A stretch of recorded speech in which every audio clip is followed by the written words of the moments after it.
Hello friends, Catherine Doss here with Cat's Keto Crew, and I hope you all had a wonderful Halloween.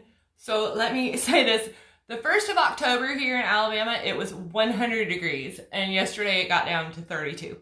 So to say there was a little swing in the temperature change here in Alabama is a massive understatement, but we made it. And everybody made it through trick-or-treating, and it's a whole huge success.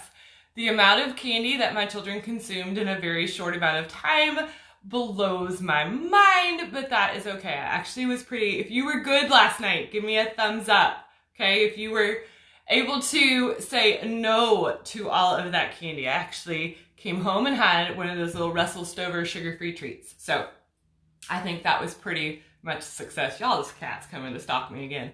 But I thought I would hop on here real quick and talk about some of the do's and don'ts about intermittent fasting, because I know it is a topic that everyone has questions about. Like, how do I do it right? What do I do? You know, how can I best maximize? And there are a gazillion ways to do intermittent fasting. And the most common though is that 16-8. Okay, so stop eating at 8, 9 o'clock at night and then not eat until 12 or 1 the next day. Okay, so that's really the most common way to do that.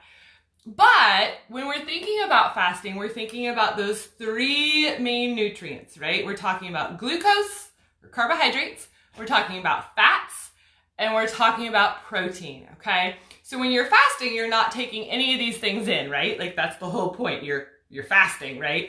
So you're not taking in any of those glucose, you're not taking in those fats, you're not taking in any of those proteins. But the way that I maximize my intermittent fasting is by taking in what I'd like to call like the 4th macronutrient. I don't know if we can totally term it that yet, but I do drink my ketones during an intermittent fast. Okay, so it does not break the fast because it will not cause an insulin response, okay? And they are under the 50 calories that most people recommend, but they will not elicit an insulin response, and therefore you are not breaking your fast. So like, why in the world would I be drinking ketones while I'm intermittent fasting? Like, what is the point? So the original point of fasting, especially when you're doing that 16-8, is that y'all, this kitty, she drives me crazy. Okay, the original point is in those first couple hours of fasting, you are actually breaking down your glycogen. So you're going through your glycogen stores, you're using all of that like stored glucose that you have in your body. That's what you're going after first, okay? It's those prolonged fasts where you then start going after your fat, but we'll talk about that in a second. So yes, intermittent fasting, y'all, I still have her. She's still here, okay? Intermittent fasting with the 16-8, I do drink my ketones in the morning. So what does that mean? I take my ketone pack, I mix it into my shaker bottle, and I drink it about mid-morning. So why do I drink ketones during this intermittent fast? Okay, so it is going to give me the energy and appetite suppression to actually make the fast somewhat easier. But it's also going to allow me to tap into my fat stores more effectively, okay? Especially if you are exercising during your intermittent fast, okay? So this will give you that little extra to continue on your fast and maybe help you through your workout, which is then in store going to help get that booty, okay? So most of my fat's on my booty, y'all. So that is why I take my ketones during a 16-8 intermittent fast. I do that most days. Like, I would say probably 5 out of 7 days a week I'm intermittent fasting. Well, once a month, I do the 60-hour reboot. Okay, so the 60 hours is a prolonged, obviously, fast that you do not have any solid food for those 60 hours, but you are supported with ketones and bone broth along the entire way. So let's talk about prolonged fasting though. Prolonged fasting is a different beast, y'all, because now not only are you going after your glycogen stores, but now you're tapping into those fat stores and using that as your fuel, which is of course creating ketones, which is of course fueling your body, okay? So maybe it's not the 4th macronutrient, but it's pretty dang close, okay? So we know science has shown that ketones actually provide more energy to your cells than a glucose molecule, okay? So it is acting as fuel. Your body is using it as fuel. But if we look at prolonged fasting people, okay, let's think about, everybody thinks about like the starvation diet, okay? So what is the most common thing we see with those people? Those people are wasting away, right? So not only have they probably gone through all of their fat stores, but they're also beginning to target their muscle stores, okay? So your body's at that point of, what do I burn? What am I supposed to do? It is going to go after your fat, but it's also going to go after your protein in your muscles. I don't know about you. Maybe you would like to look like you're on the starvation diet. That ain't my thing. If I can keep more of my muscle mass intact, the happier I'm going to be, okay? Because not only is muscle going to burn fat, but that is one of the clear signs of aging, is that we have a huge decrease in muscle mass. I see Laura's watching and she's like, this is science and I love it. Okay, so we want to keep our muscle mass building as we get older. We want it to continue to burn fat, and we don't want it to all melt away in a starvation mode. So why do a 60-hour fast?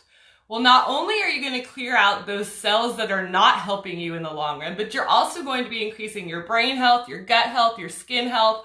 All of those cells are going to turn over. Are you going to talk about inflammation? Decreases in inflammation, okay? So it's an autophagy process.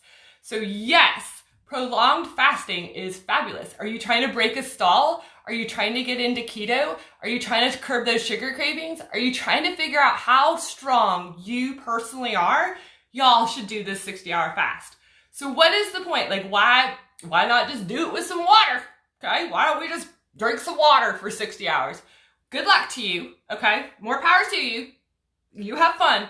But I'm going to be over here doing it with ketones and bone broth supported, because I am actually trying to preserve my muscles. So if I actually give my body some ketones along the way in this prolonged fast, not only am I tapping into my fat stores better, but I'm also preserving muscle mass, okay? So if you see a lot of people who have done keto for a hot minute, okay, they look pretty cut, okay, because it is decreasing, especially with the ketones on board, it is decreasing your fat content, but it is preserving your muscle as well. So that is why you actually see the actual muscles in people's arms and the whole facial features and everything, because you're going to keep your muscle, but you're going to burn your fat. And that is why you want to have your ketones on board for such a process, okay? Again, if you would like to do 60 hours with some water, more power to you. But I'm going to be over here supplementing my body with the exact energy source that it needs that's not going to break the fast for the full 60 hours. So I challenge you to join me this month. I know we just got off of like the sugar high of all time. Okay, it's Halloween. It's like the worst sugar day in the entire year. But don't let that downward spiral catch you. Don't keep going because yesterday sucked.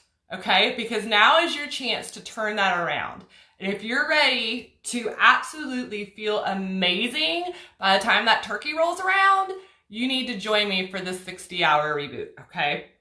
So if you have any questions for me, I know that was a lot more science than I normally drop for y'all, but if for those of you who have missed this, I do have my PhD in molecular physiology and biophysics. I did an entire research thesis on diabetes and metabolism, so I know exactly what I'm talking about, and in that sense, I'm going to be over here still drinking my ketones. So, cheers to y'all this afternoon, and I hope you are having a fabulous day and a fabulous Friday, and happy November 1st. Check in with you later. Bye.